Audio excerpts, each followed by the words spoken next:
Bien, bonjour à tous. Donc, pour ceux qui ne me connaissent pas, je m'appelle Marc Dumas et je suis passionné par les services généraux. Et oui. Et donc, on aime bien faire cet événement Planète ET dans une discothèque parce que ici, figurez-vous que tous les soirs, il y a 500-600 personnes qui font la fête. Et donc, nous, aujourd'hui, on s'est dit, les services généraux, il faut qu'ils fassent la fête parce que c'est un formidable métier. Vous êtes en contact avec beaucoup de métiers de proximité. Notamment les gens qui sont dans tous les métiers. Donc c'est 26 métiers, je crois, qui concernent les DET. Et aujourd'hui, eh bien, vos grandes entreprises vont être confrontées à un bouleversement fantastique, puisqu'on parle maintenant de plus en plus de nouveaux usages. On parle de plus en plus d'auto partagés. On parle de plus en plus de bureaux partagés.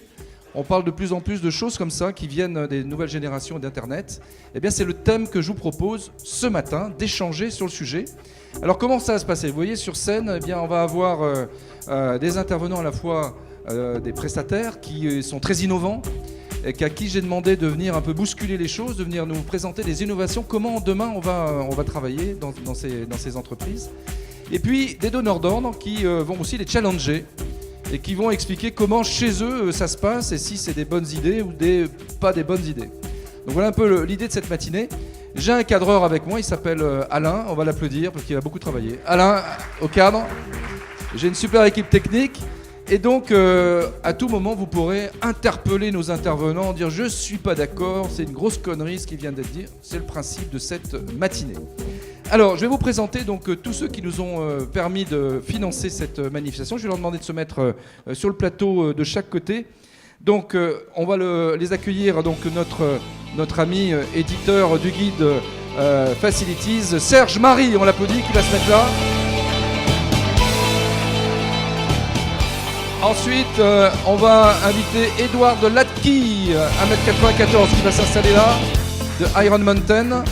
Eric Lehmann, les gentleman du déménagement, il est là, Eric Lehmann, il peut se mettre là-bas, tiens, Eric là-bas, on applaudit. On a Cédric Marquand et Johan Lozac de Alphabet, nos partenaires principaux, ils peuvent se mettre là, tous les deux. Laurent Ornez, Alma Consulting, où est-il Laurent Ornez, il va se mettre ici, donc quand il arrivera, vous le placerez là. Ensuite, on a Jacques Simonian de Tertiam, Jacques Simonian, un architecte parmi nous, il va se mettre ici. Et puis on a des jeunes qui se lancent, c'est la société 4 épingles avec Julien Van Holland. Il est là, Julien. On applaudit Julien, vous le mettez à côté là. Ici. Voilà, très bien. Ensuite, on a Thierry Berger de Mège. Thierry Berger et Pascal Provost de Duève RP. Messieurs, vous pouvez vous installer, continuer. Donc avec eux, on va parler de qualité de vie au bureau, de pénibilité. Donc c'est un sujet qui est extrêmement intéressant aujourd'hui. Et puis Arnaud Humbert-Drose de Valdelia. Il est là, Arnaud, il va se mettre là-bas. Voilà, et puis c'est le président de l'ARSEG, c'est aussi un ami, il est directeur des services généraux de la SNCF, c'est notre ami Gilbert Blesse qui va s'installer.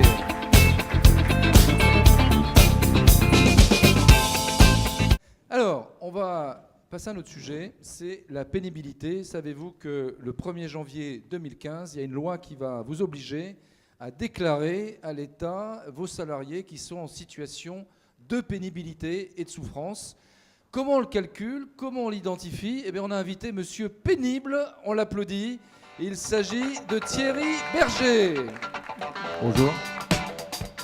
Bonjour Thierry. Bonjour, c'est vrai bonjour. que chez tes grands comptes clients, on t'appelle Monsieur Pénible ?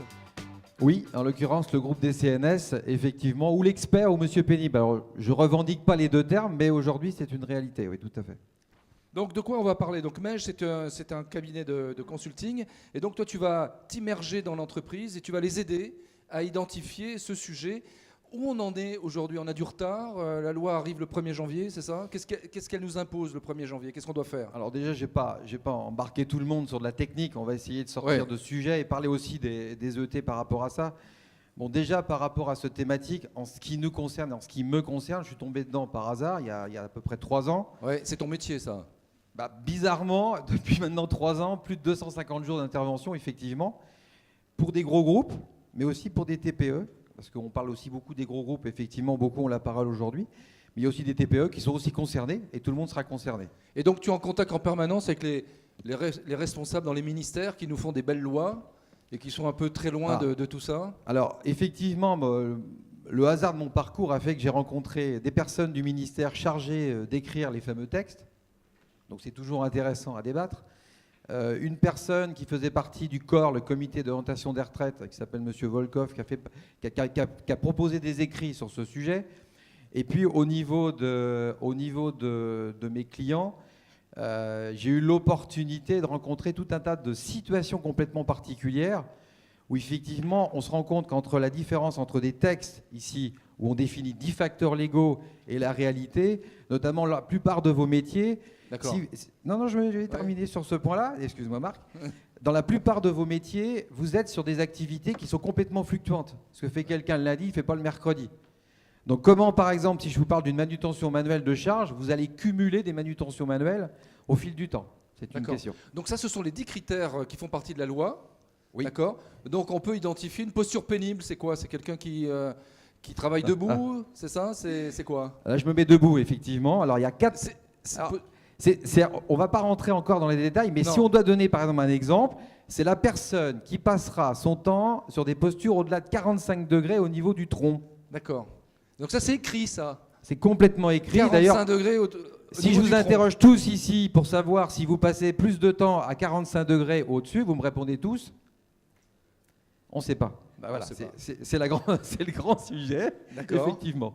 Le bruit aussi, c'est un des facteurs. Donc à quel niveau de décibels? Là, les ministères sont éclatés. Ils nous ont mis effectivement 80 décibels pendant à peu près 60% du temps. Oui. Et puis ils ont mis des pics, 120 pics par an. Ça, c'est le texte. Alors ça sera valable qu'à partir du 1er janvier 2016. D'accord. Ce facteur-là. 120 pics par an, ce qui est actuellement infaisable en termes de mesure. Je vais vous rassurer. Ok. Travail répétitif, travail en équipe successive, alternante, ça aussi, on en tient compte. Oui, ça fait partie des 10 facteurs. Alors, tu as dit un mot tout à l'heure, tu citais le stress, etc. Oui. Alors, effectivement, par exemple, il y a des écrits de l'ANACT, d'organismes comme ça, qui ont mis en exergue la qualité de vie au travail et la pénibilité au sens générique. Aujourd'hui, on est sur une pénibilité légale, avec 10 facteurs, où les risques psychosociaux ne rentrent pas en jeu, ça c'est clair. Donc c'est très très contraint. Et l'ancien gouvernement avait mis en place, je termine Marc, désolé, l'ancien gouvernement avait mis en place une loi qui faisait appel aux négociations dans les entreprises. Le gouvernement actuel a poursuivi dans la même veine au niveau de la pénibilité, mais en définissant des seuils vis-à-vis des 10 facteurs. Donc là, on est en pleine subjectivité, parce qu'il y a d'un côté pénalité légale qui a été écrite un peu par nos gouvernants, et puis la pénibilité ressentie par les salariés. Et aujourd'hui, si on n'en tient pas compte, on peut avoir des gens qui vont porter plainte contre l'entreprise dans quelques années, si tout ça a été fait pour la retraite. Oui. Ouais. Alors, effectivement, deux choses. C'est un sujet qui est éminemment politique, social. On est en plein dans le sujet polémique, effectivement, en ce moment. Il y a un autre point, donc effectivement, par rapport à tout ça, c'est que ça a été fait effectivement pour une compensation de l'augmentation de la durée de travail par rapport aux retraites, effectivement, et ça fait rejaillir chez beaucoup des ressentis diversement abordés. En l'occurrence, un salarié qui pense qu'il est soumis à du bruit toute la journée et qui est en dessous du seuil pénibilité, comment vous, au niveau des DET, vous allez devoir l'aborder, il y aura souvent 4 points qui vont ressurgir. Premièrement, vous allez avoir par exemple les CHSCT ou les DP pour les plus petites entreprises qui vont venir vous voir en disant on ne comprend pas comment vous avez évalué ce genre de choses. Deuxièmement, et on va en parler, il y a un impact sur le coût de la cotisation accident de travail, maladie professionnelle qui va arriver. Donc c'est comment l'optimiser. Il y a aussi la possibilité, et là on rentre dans une usine à gaz, je prononce le mot, on rentre dans la possibilité qu'un salarié de porter réclamation, entendez bien, s'il n'est pas satisfait de l'évaluation que vous aurez faite et du nombre de points qu'il aura eu. Donc ça veut dire que vous, qui êtes sur des activités très très fluctuantes, vous allez devoir effectivement avoir des arguments en béton armé quand vous direz qu'une situation n'est pas pénible.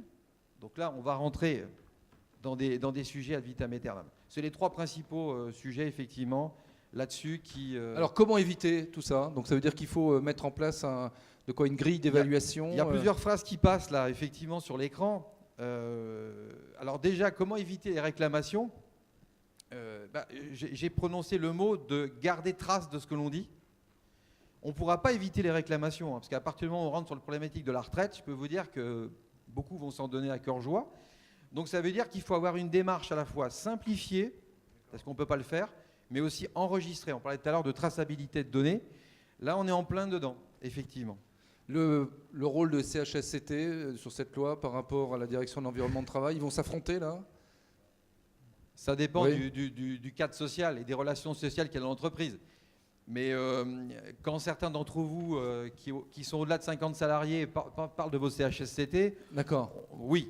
Alors Gilbert, est-ce que c'est un sujet directeur de l'environnement de travail? Est-ce que c'est un sujet RH ou c'est un sujet DET ou DET aussi?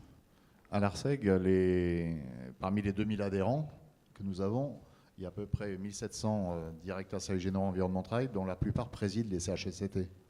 Donc j'aime autant vous dire qu'on est complètement concernés, parce qu'on est déjà sous pression des CHSCT qui sont des super procéduriers par nature et qui au fil des dernières années, enfin des 10 dernières années, sont devenus de plus en plus compétents puisqu'on les forme, hein, on les finance pour qu'ils soient très compétents pour nous mettre sous pression.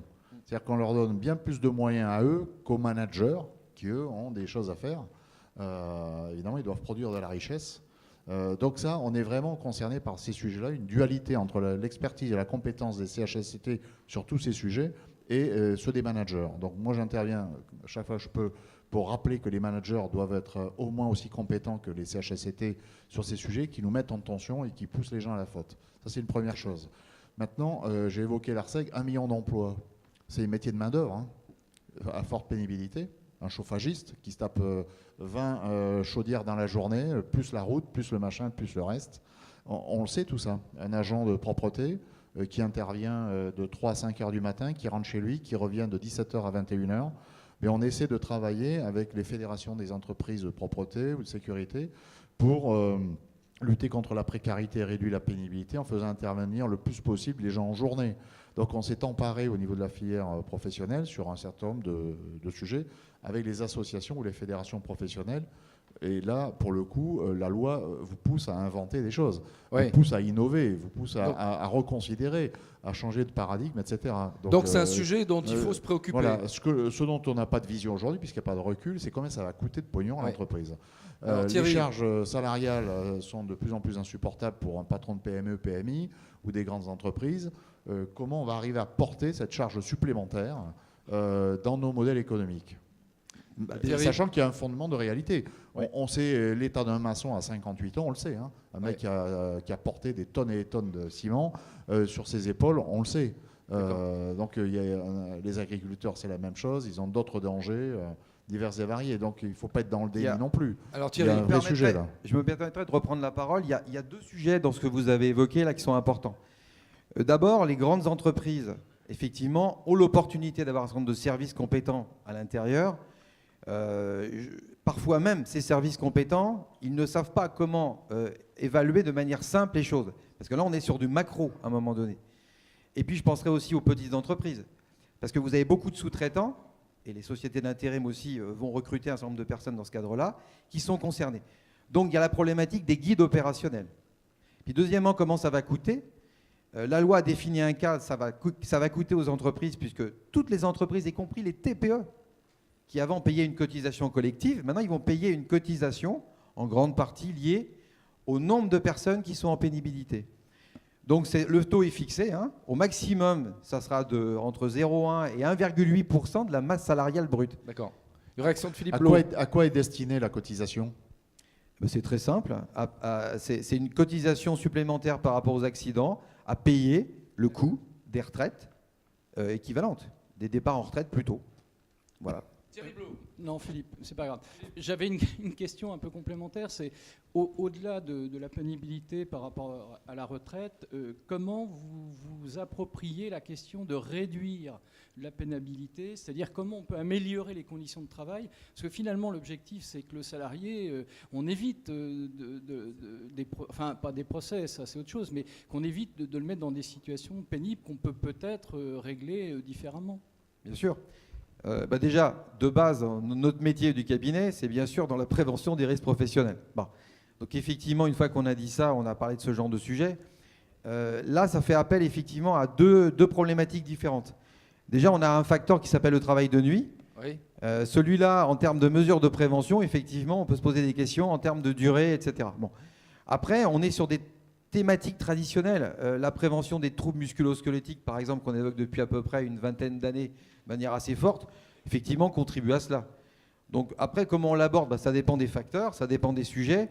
Et je dirais surtout, il y a un point aussi qui est très important, c'est que le législateur part du principe que l'entreprise a mis en place tout un tas de sujets avant cette loi. Par exemple, les évaluations des risques professionnels. Alors, même dans les grosses entreprises, on voit la difficulté de ce sujet, par exemple. Très bien. Merci Thierry pour cette introduction, on peut l'applaudir. Alors Thierry, il travaille avec un éditeur de logiciel qui va vous apporter la solution. C'est notre ami Pascal Provost que je vous demande d'applaudir. Donc Pascal.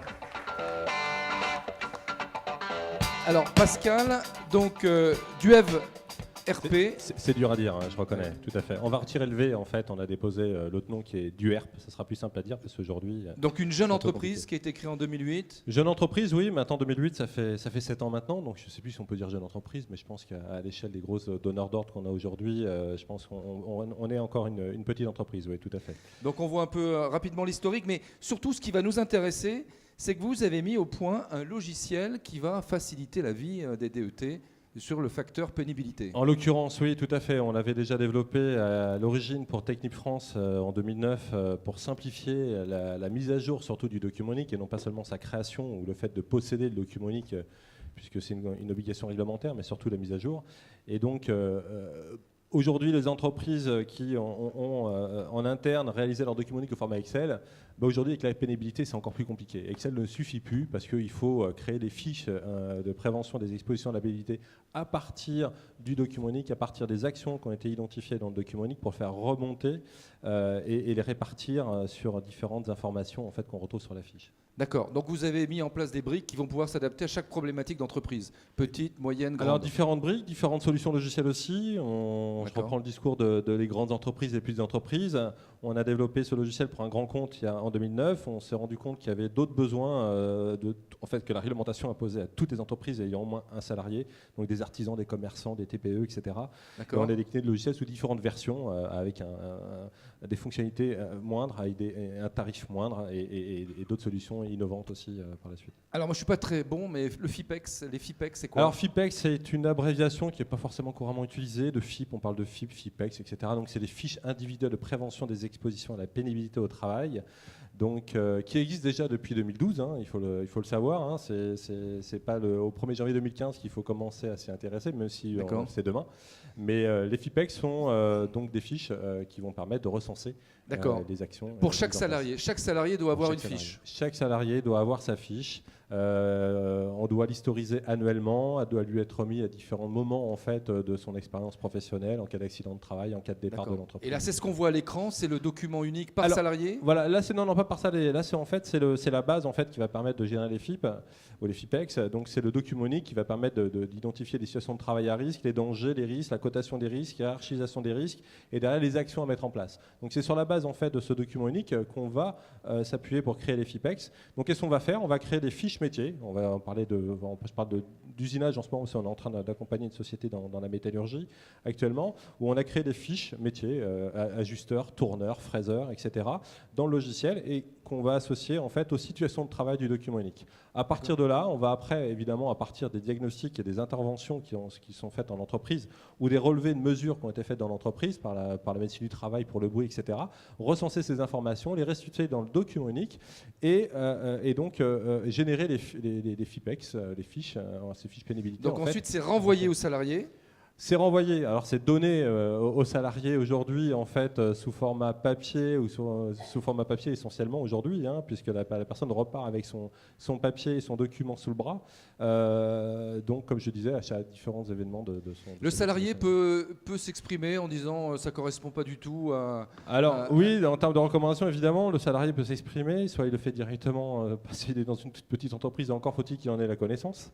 Et qu'il soit compétent sur le sujet, ou alors se rapprocher de ses DP, directeurs de personnel, enfin délégués de personnel ou CHSCT pour faire remonter ces informations. D'accord. Moi, ça dépasse un peu mon cadre après. Moi, d'accord. je reste dans la technologie. Ça s'implémente facilement dans le système. Alors aujourd'hui, on a différentes solutions complètement, enfin différentes en termes déjà de business model, parce qu'on on vend des licences à l'achat ou à la location. Donc on n'a pas fait le passage obligatoire ou uniquement en fait cloud ou en mode SaaS aujourd'hui. Donc différentes stratégies et puis ça s'implémente en local dans l'entreprise sous forme de version monopost, sous forme de version client-serveur, en version web. En fait, on s'adapte vraiment à toutes les organisations. Alors combien ça coûte ? Ça coûte, ici on est sur des licences en fait client-serveur en termes de licences. Donc vous voyez là on a par exemple, je prends le cas de Kellogg's qui est à l'Arseg, qui a pris une licence du logiciel parce qu'elle est dans une gestion centralisée. Donc une licence à 1 250 € pour faire le document unique. Bon, ils sont 30 ou 40 salariés je crois en France, donc c'est pas non plus très représentatif. Donc ça coûte pas très cher et ça permet peut-être d'éviter des besoins, procès. Hein, voilà, aujourd'hui voilà, tout à fait, ça permet d'éviter des procès, ça permet surtout. Enfin, d'éviter les procès, ce n'est pas le logiciel qui va vous les éviter. Hein. C'est ce que vous allez y mettre dedans. Hein. Donc, avoir des documents uniques exhaustifs, pertinents, qui permettent de recenser l'ensemble des actions et des situations de travail à risque pour éviter la faute inexcusable de l'employeur et trouver les bonnes actions organisationnelles, humaines, techniques, en fait, qui vont permettre de réduire l'exposition à la pénibilité au travail. Très bien. Et à l'évaluation des risques. Eh bien, on va applaudir du FRP et n'oubliez pas de remplir votre petite fiche sur le sujet. Des réactions peut-être sur ces outils ? Non ? Sur le document unique, moi j'ai vécu une aventure dont je me méfie beaucoup du contenu en fait. Quand on est sous la pression de certains CHSCT ou de directeurs du travail, hein, du ministère du Travail, on rentre dans des délires de détails des fois qui sont incroyables. Et j'ai un souvenir assez récent où on m'expliquait que mon assistante, elle était soumise à 25 risques. Mon assistant de direction. Hein. Genre le papier ça coupe, le trombone ça pique, et etc. Mais c'est des réalités, c'est totalement délirant. Donc il faut vraiment aussi avoir un espèce de courage managérial pour faire le ménage dans cette hérésie réglementaire, parce que le document unique, il est important, il est nécessaire, il permet de prouver sa bonne foi le jour où on a un accident et qu'on va en correctionnel, ou quand nos collaborateurs se retrouvent en correctionnel. Donc on a besoin d'un corpus documentaire pour protéger pénalement nos collaborateurs, et il faut faire le ménage dans les délires du ministère du Travail. Donc ça c'est du vécu, je peux vous le dire, et ça c'est nécessaire pour pouvoir gouverner sereinement nos structures. Alors je vous laisse réagir. Hein. Rapidement, une courte réaction. Toujours sur ce risque de travail, quelques exemples. On essaye avec beaucoup de difficulté à mettre en place ce qu'on appelle du nettoyage de jour, parce qu'on estime qu'il y a un risque au travail pour ces femmes de ménage qui se lèvent à 3 h du matin, qui arrêtent à 5 h, qui recommencent à 17 h. C'est difficile, on est prêt à payer. Je suis prêt à payer, et je l'ai prouvé. Mais l'entreprise, les fournisseurs ne veulent pas. Non pas parce que les fournisseurs ne veulent pas, parce que les salariés ne veulent pas. Parce qu'en fait, ils ont d'autres travails par ailleurs. Et je me suis posé, mais est-ce que c'est parce qu'ils ne sont pas assez payés ? Non, même pas. C'est le premier point. Deuxième point, j'essaie de le mettre en œuvre sur un établissement où on a 100 000 m², 4 500 personnes, où le CHSCT de la maison avait fait des tracts en disant ces invisibles que vous maltraitez, vous la direction, etc. Donc une posture un peu aisée. Je dis ok, pas de problème. On va les mettre en travail de jour. Ces mêmes syndicats s'y sont opposés. Ah non, ça nous perturbe, on ne peut pas travailler, ça nous gêne. Donc vous voyez, le sujet là aussi, il n'est pas simple, hein, il a plusieurs dimensions. J'en terminerai là.